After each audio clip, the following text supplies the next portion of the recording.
Please have a seat. I don't think there's enough press here. Well, good evening, everyone. Before turning to the important work we accomplished here at the G7, I want to take a few minutes addressing the budget negotiations that I'm heading back home to deal with. Before I left for this trip, I met with all 4 congressional leaders, and we agreed the only way to move forward was in a bipartisan agreement. And I've done my part. We put forward a proposal to cut spending by more than $1 trillion, on top of the nearly $3 trillion in deficit reduction that I previously proposed through the combination of spending cuts and new revenues. Now it's time for the other side to move from their extreme positions, because much of what they've already proposed is simply, quite frankly, unacceptable. And so let me be clear.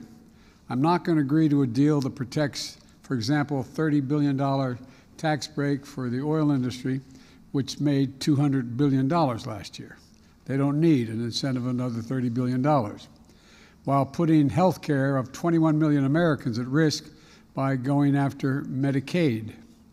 I'm not going to agree to a deal that protects $200 billion in excess payments for pharmaceutical industries and refusing to count that, while cutting over 100,000 school teachers and assistance jobs, 30,000 law enforcement officers, jobs cut across the entire United States of America. I'm not going to agree to a deal that protects wealthy tax cheats and crypto traders while putting food assistance at risk for nearly 1 million Americans. And it's time for Republicans to accept that there is no bipartisan deal to be made solely on their partisan terms. They have to move as well. All 4 congressional leaders agree with me that default is not, let me say it again, default is not an option. And I expect each of these leaders, to live up to that commitment. America has never defaulted on our debt, and it never will. The Speaker and I will be talking later on the plane as we head back, because it's 5 or 6, 7 o'clock in the morning there, and our teams are going to continue working. Now, we've had a packed few days here in Hiroshima, and I think with very productive and important meetings at the G7 summit. We also held the Quad meeting here in Hiroshima rather than Australia, and important bilateral discussions with Prime Minister Kishida of Japan, Prime Minister Albanese of Australia, and President Zelensky of Ukraine, as well as the Prime Minister of India. This is my 3rd trip to the Indo-Pacific as president, and I look forward to rescheduling my stops in Papua New Guinea and Australia later. I've spoken with the Prime Minister of Papua New Guinea, and Secretary Blinken is traveling there to meet with the Pacific Island partners at that moment. And I'm also going to be hosting, and I've spoken with the Prime Minister, hosting the leaders of the Pacific Island Forum in Washington this fall, because I've been unable to make it to Papua New Guinea. And Prime Minister Albanese, we're going to have a state visit later this year. And I also want to thank President Kishida for his outstanding, it's not hyperbole, his outstanding leadership of the G7 this year, as well as Mrs. Kishida and the entire Japanese government for the hospitality they've shown to Jill, myself, and our whole team. Being in this city and visiting the memorial on Friday was a powerful reminder of the devastating reality of nuclear war and our shared responsibility to never cease our efforts to build for peace. And together with the leaders of the G7, we have reiterated our commitment to continue to work toward a world free from the threat of nuclear weapons. Over the past few days have showcased the unity of purpose among the G7. It's a very different organization than it was 5, 7, 10 years ago, because we're addressing the challenges that matter most to the world. We're united in our efforts to strengthen global health security. And yesterday I announced that the United States plans to contribute another $250 million to the pandemic fund at the World Bank to make sure the world is better prepared to prevent, detect, and respond to future pandemics. We're united in our commitment to climate action and accelerating the transition to a global clean energy economy by investing in the industries of the future. We're united in our push to build a more resilient and inclusive global economy that can better withstand the kinds of shocks that we've experienced over the last few years, including by building a more secure and more diversified supply chain.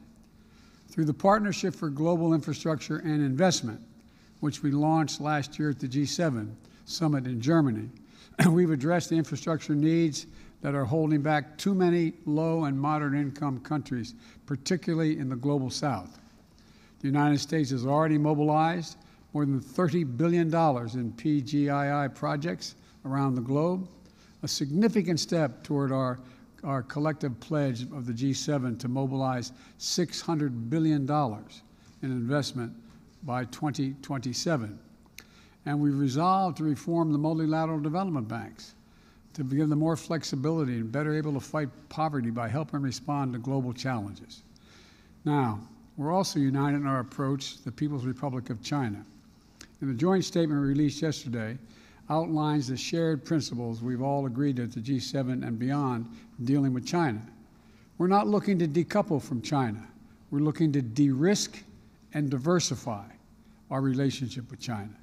That means taking steps to diversify our supply chains, and we're not dependent on any one country for necessary product.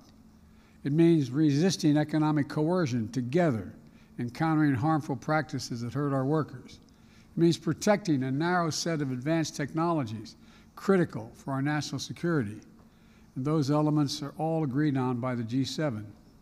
Finally, joined here in Hiroshima by President Zelensky, and the G7 reaffirmed our shared and unwavering, let me say it again, our shared and unwavering commitment to stand with the brave people of Ukraine as they defend themselves against Russia's brutal war of aggression and the war crimes being committed.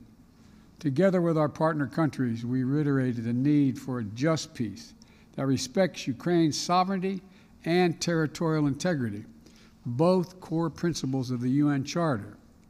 Russia started this war, and Russia could end it today by withdrawing its troops from Ukraine, internationally recognized borders, and ceasing its assault. Until then, Ukraine's ability to defend itself is essential to being able to end this war permanently and through diplomacy. You know, and this morning, I once more shared and assured President Zelensky, together with all G7 members and our allies and partners around the world, that we will not waver. Putin will not break our resolve as he thought he could 2 years ago, almost 3 years ago. We're going to continue to provide economic, humanitarian, and security assistance to Ukraine so it can stand strong as long as it needs it. And today, the United States announced our latest tranche of artillery, ammunition, anti-tank weapons, and bridging equipment to help Ukraine succeed in the battlefield. You know, in my private meeting with President Zelensky after the G7 meeting and with his staff, I told him the United States, together with our allies and partners, is going to begin training Ukrainian pilots in fourth-generation fighter aircraft, including F-16s, to strengthen Ukraine's Air Force as part of a long-term commitment to Ukraine's ability to defend itself. We provided the last year all that they needed to deal with what they were dealing with at the moment. And that's when now we're moving in the direction of putting them in a position to be able to defend themselves in ways beyond what they've had to deal with so far. The past few days have once more underscored how important America's global leadership is. Presumptuous thing for an American president to say, but I think you'll find if you ask any of our colleagues, it's true. The security and prosperity of the American people are substantially increased by working in concert with our closest allies and partners to build a future of greater economic strength and resilience and a world that is more peaceful and stable. And on many of these issues that matter to the American people, accelerating our clean energy transition, preventing another pandemic, dealing with China, standing up for Ukraine, the meetings I've had with my fellow G7 leaders have left us more united, more resolved, and more determined to set up for the greater progress in the months ahead. And this has been an extremely significant and important summit. With that, I'm going to take some questions. And Trevor of Reuters. You spoke moment ago about what you won't do in terms of your negotiations with Republicans, but I'm interested in what you've signaled you already might do. In particular, by conceding in these negotiations to some form of a cap or freezing spending, are you concerned that Mr. McCarthy has already forced you into accepting a policy position that could tip this economy into a recession? No, I don't believe that's the case at all. As a matter of fact, I think that we can reach an agreement. As I've told you, and you may be aware, you've seen it, we have provided for a proposal that would cut $1 trillion off the baseline spent from the year before by just agreeing to deal with what was initially offered. And secondly, we're in a situation where let me put it this way. If you all were doing your budget at home and you said, okay, we have to make some cuts, would you only look at the spending, or would you also look at your income, what was coming in the door, to determine what you could afford? And so part of what I've been arguing from the beginning is a need to consider the tax structure as well as cutting spending. I'm willing to cut spending, and I propose cuts in spending of over $1 trillion. But I believe we have to also look at the tax revenues. The idea that my Republican colleagues want to continue the $2 trillion tax cut that had profound negative impacts on the economy from the Trump administration, the fact that we've provided for the number, we got a lot of input from serious economists and former administration officials in both parties that we need more people who are qualified to be able to look at the tax returns of the 1,000 billionaires in America. Very complicated stuff. It's estimated that if we had the appropriate number of tax personnel, that we would save somewhere between, we would generate somewhere between $200 billion and $400 billion in tax revenue. And there's a lot of other, for example, the idea that we're, in terms of taxes, that they refuse to, for example, I was able to balance the budget and pass everything from the global warming bill. Anyway, I was able to cut by $1.7 billion in the first 2 years the deficit that we were accumulating. And because I was able to say to it that the 55 corporations in America that made $400 billion, or $400 billion, that they pay zero in tax, zero. And so we said, you got to pay a minimum of 15% taxes. What a horrible thing. You're paying more than 15% in taxes, every one of you out there. And so guess what? We not only balanced the budget, we were able to reduce the deficit by $1.7 billion. And so there's a lot of things that they refuse to look at in terms of tax generation, as well as what kind of people we're going to increase taxes for. And like I said, we're now down to, we went from roughly 740 billionaires to about 1,000 billionaires in America. They're paying an average tax rate of 8%. Raise your hand if you want to pay 8% only. I think you'd all be ready to do that. So my point is that there's a lot of things that they refuse to entertain, and they just said revenue is off the table. Well, revenue's not off the table. And so that's what we continue to have a significant disagreement on the revenue side. But you don't think the spending cuts themselves will cause a recession? I know they won't. I know they won't. Matter of fact, the fact that we were able to cut government spending by $1.7 trillion, that didn't cause a recession, that caused growth. Look, we have the lowest unemployment rate in over 50 years. We've created 7 million new jobs, including 800,000 manufacturing jobs. We have moved in a direction where we're rebuilding and reconstructing America through the Infrastructure Act. Look, here's the other thing. I'm sure, I'm not sure, my guess is I'll get a question about, well, wait a minute, the American people aren't satisfied. Well, guess what? As I told you all before, most of this, what we've passed, doesn't kick in, it only kicks in over time. And so the fact is, for example, that if you're in a situation where I'll give you the one example that I've used, everybody understands the easiest, is insulin. Well, I decided that we were going to be in a position where we were not going to continue to pay the highest drug prices in the world. And that's what we do, by the way.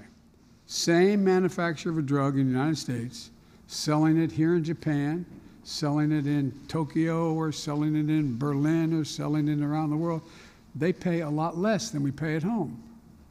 So we said a simple proposition. Let's take a look at how much it costs to make the product. And I'm not going to ask you to show of hands like I do in a town meeting, but if I usually ask how many people know somebody who has type 1 or type 2 diabetes, and almost at least half the audience raises their hand. Well, they were paying somewhere between $400 and $700 a month for their insulin that they badly need to stay healthy and alive. Well, guess what? It costs $10, T-E-N, $10 to make, to package. Total amount, you could argue maybe as much as $13. Well, guess what? Now they can't charge more for Medicare can't, because Medicare is taking American tax dollars and paying for the elderly's health care needs. You can't charge more than $35 for that drug. That saves $160 billion. Hear it? $160 billion less will be paid out by the American taxpayer to help the elderly people on Medicare with a problem. Well, a lot of this is just kicking in. We're in a situation where next year, for the drug costs, no senior will have to pay total cost of all the drugs, from expensive cancer drugs to whatever drugs they're taking, will not have to pay more than $3,500 a year. The following year, we've already passed this is a law now. The following year, they won't have to pay more than $2,000. That saves another $200 billion that we're paying out. But the other team won't count this. Even though it's a law, we passed it, they won't count that as reducing the debt. So there's a lot of those kinds of disagreements we have. And my guess is that I'm going to be talking to the Speaker of the House on the way back on the plane, because there'll be morning time over at home, and I'm going to be in that plane about an hour or so. And my guess is he's going to want to deal directly with me and making sure we're all on the same page. But that's probably more than you wanted to know. How about Macero, NHK? Hi, good evening, Mr. President. The Chinese military is more active at this time in the Taiwan Strait, with expectations this might increase leading up to Taiwan's presidential election next January. Despite some diplomatic communication recently between the US and China, the military hotline is not working. Under these circumstances, how will you manage the diplomatic relationship with China? And how will you strengthen the US alliance with Japan and ROK in order to counter China? Thank you. Well, number one, you're right. We should have an open hotline. At the Bali conference, that's what the President Xi and I agreed we were going to do and meet on. And then this silly balloon that was carrying 2 freight cars worth of spine equipment was flying over the United States, and it got shot down, and everything changed in terms of talking to one another. I think you're going to see that begin to thaw very shortly. But in the meantime, what's happened is, I think it's fair to say, for those of you who have dealt with the Japanese government and reported from here for a long time, the situation in terms of our relations with Japan have never, ever, ever in American history been stronger. Never, never. And we started this relationship when I came to see, some of you were with me on my first trip here, when I came to see President Kishida's predecessor. and made the case that what's happening in Europe, the world's getting smaller. What's happening in Europe in the invasion of Ukraine affects everyone, including people here in the Pacific Basin. And so we've ended up where you have Japan stepping up in a way that's of real consequence in terms of your defense budget, number one, and a beginning of a rapprochement with South Korea. I've spoken at length with President Moon of South Korea. He came to Washington of late. He's agreed, we're all of the same agreement, that in fact, we all agree we're going to maintain the one China policy, which says, everybody kind of forgets, I mean, you all know, but the public kind of forgets that it says that neither country, China or Taiwan, neither territory can independently declare what they're going to do, period. There has to be a mutually agreed to outcome. And so we're sticking by that. We're not going to tell China what they can do. We made it clear that we don't expect Taiwan to independently declare independence either. But in the meantime, we're going to continue to put Taiwan in a position that they can defend themselves. And there is clear understanding among most of our allies that, in fact, if China were to act unilaterally, there would be a response. There would be a response. But so I don't think there's anything inevitable about the notion that there's going to be this conflict between the United States and the West and or Japan and Korea and the Quad. And if you take a look at what's happened, we are more secure with all the talk about China's building its military. It is building its military. And that's why I've made it clear that I am not going to I'm not prepared to trade certain items with China. And when I was asked by President Xi why, I said, because you're using them to build nuclear weapons and other weapons of mass destruction, and I'm not going to do it.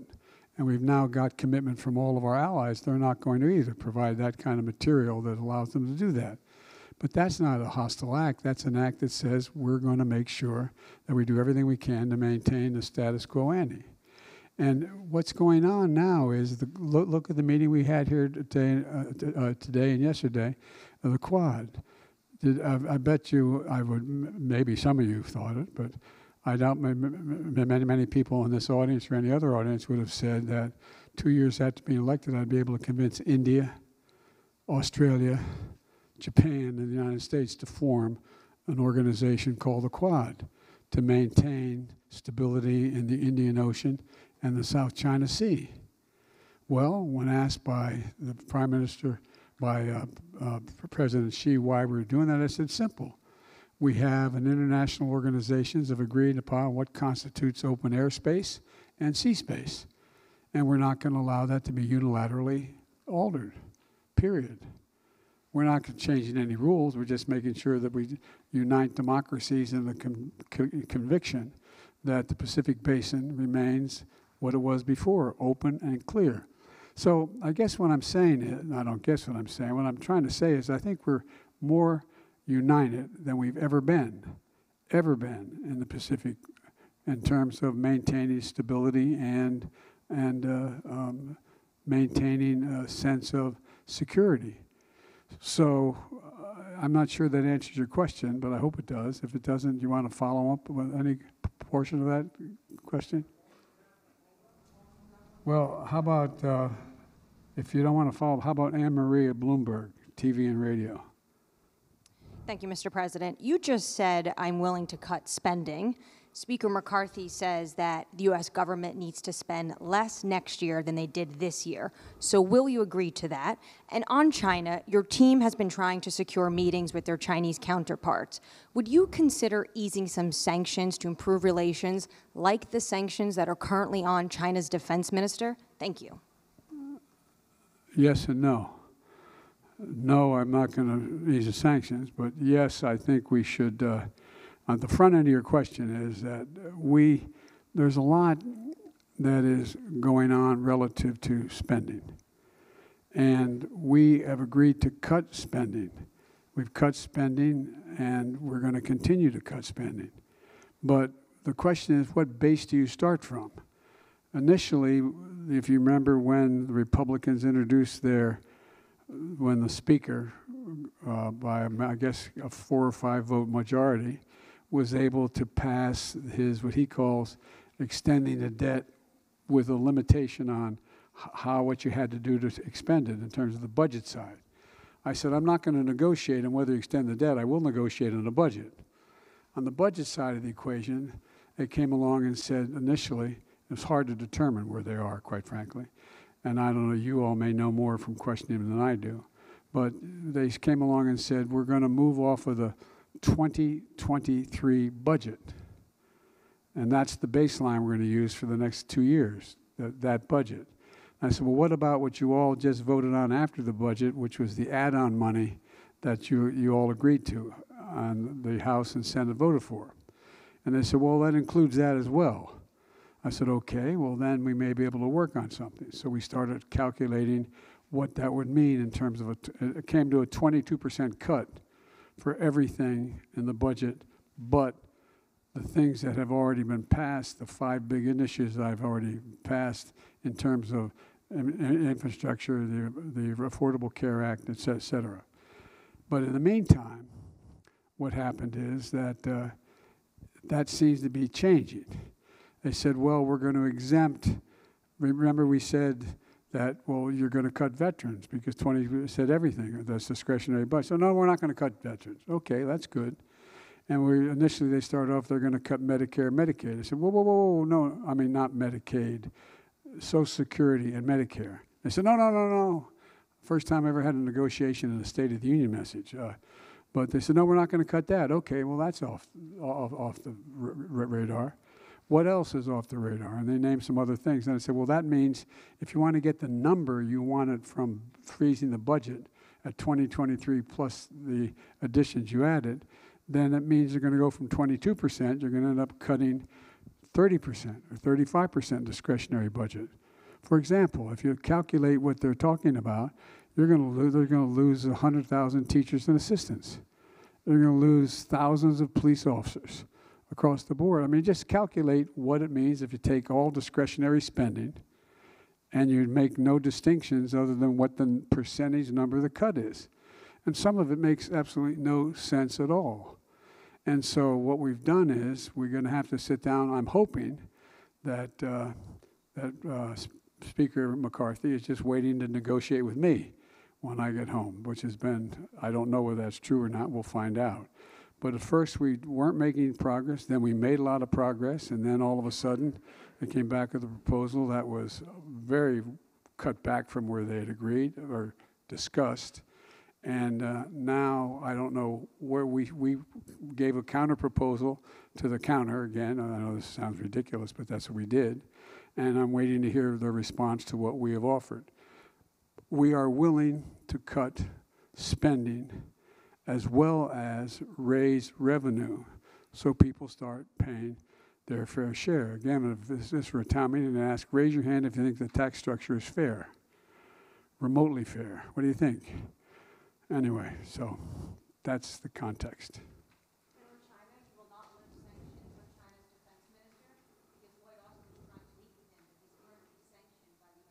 No, I know that. That's under negotiation right now. I thought you said whether I lift sanctions on material I was going to sell the Defense Department, meaning would I sell some?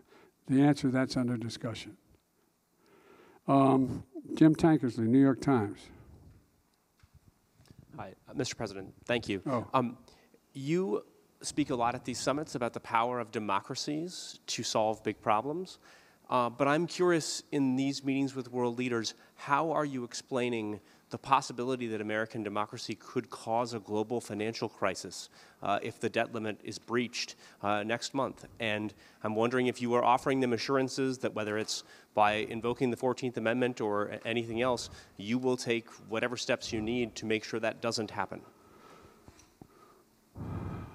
First of all, it would be a very serious circumstance if we didn't pay our debt for the first time in 230 years. That'd be a serious problem.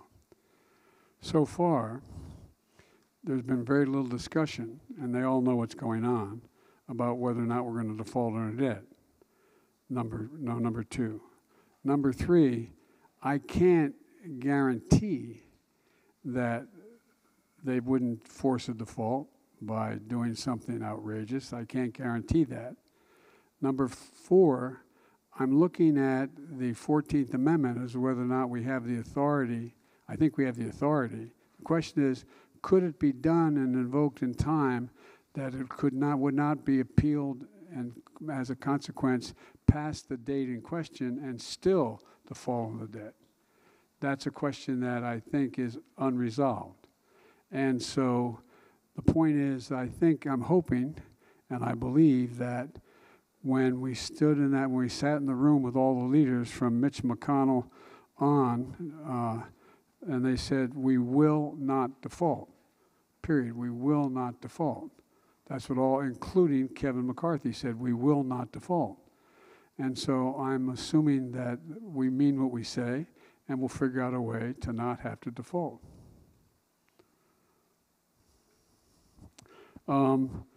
Elizabeth Palmer, CBS News. This is the last question, sir. Good afternoon, Hey. Mr. President.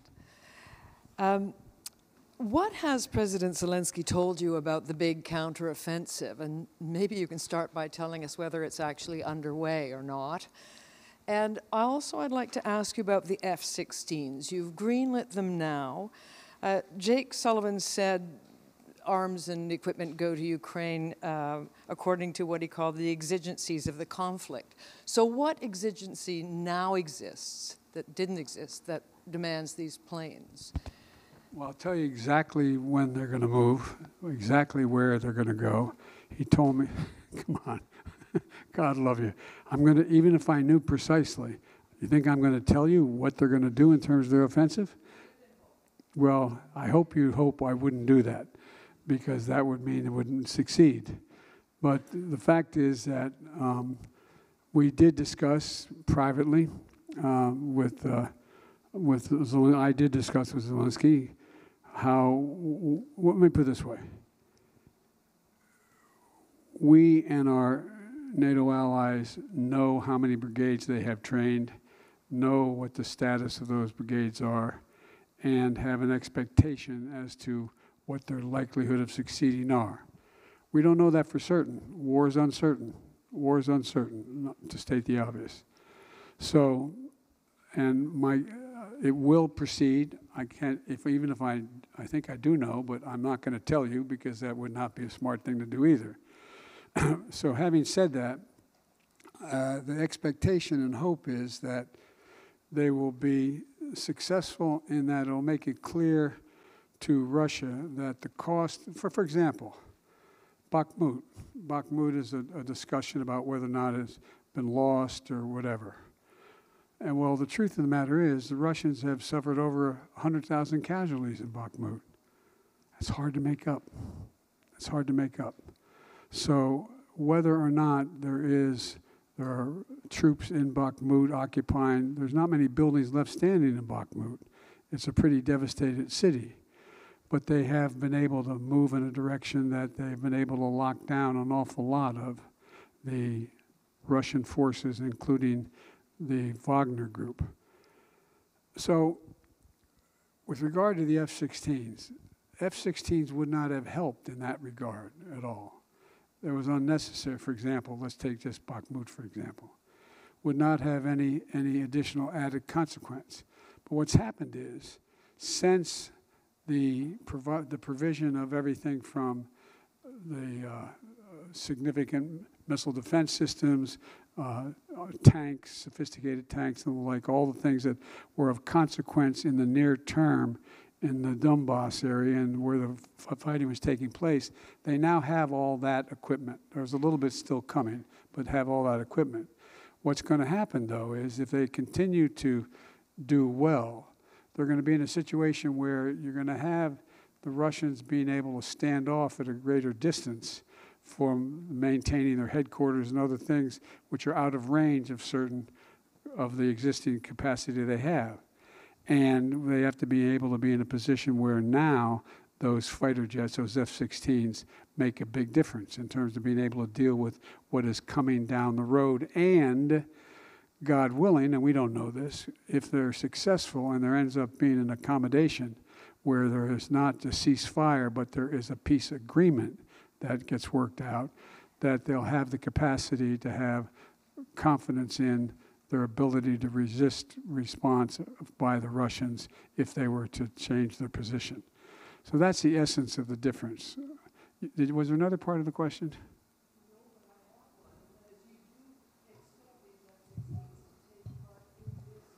No, not the percent. I don't expect the F-16s to take part in the existing. Let's assume that it's not, but let's assume tomorrow the offensive was started, or in a week or 2 or 5 or 7 or 10.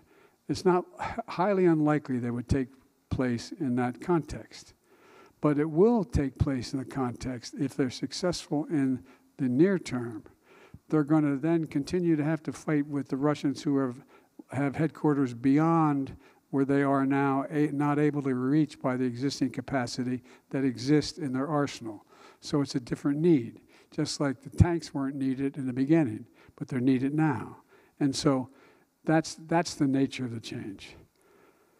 What assurances do you have that providing F-16s won't escalate this war? I have a flat assurance from Zelensky that they will not use it to go on and move into Russian geographic territory. But wherever Russian troops are within Ukraine and the area, they would be able to do that. Thank you all very, very much. Appreciate it.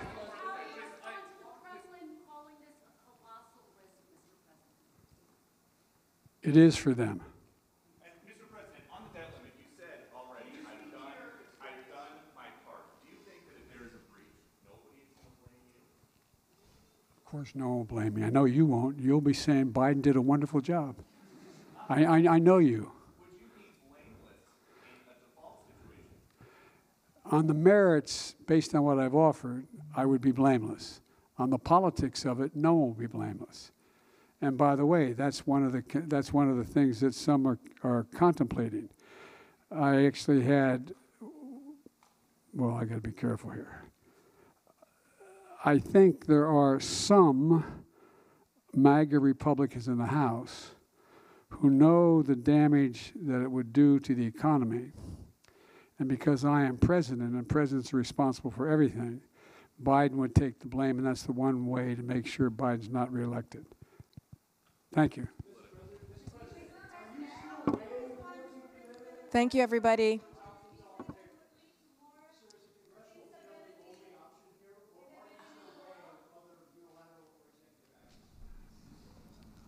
We have not come up with a unilateral action that could succeed in a matter of 2 weeks or 3 weeks. That's the issue.